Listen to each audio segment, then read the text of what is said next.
এটা চোর গলি। মাখন চুরিয়ে মাখন চুরি করে এখান থেকে এই গলি থেকে গেতন মাখন চোর গলি।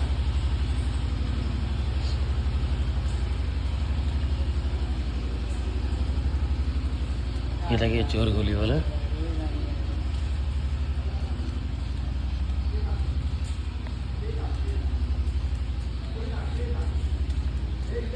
গোকুলে উপস্থিত মাখন চোর গলি। রাধে রাধে।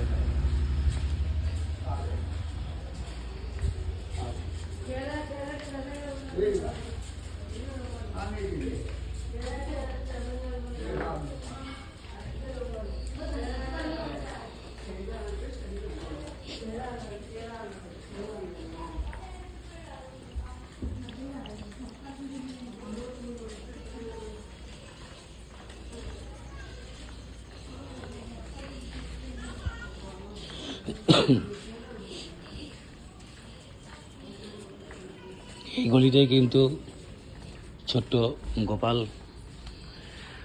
খেলাধুলা করেছে। গোপীদের মাখন চুরি করতো এই গলিতেই।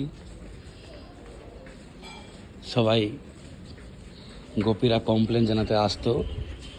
এই দেখালাম একটু আগে নন্দ মহারাজের বাড়িতে। অ্যাকচুয়ালি কমপ্লেন জানাতে নয়, ভগবানকে দর্শন করার জন্য আসতো। কমপ্লেন জানাবাটা শুধু বাহানা।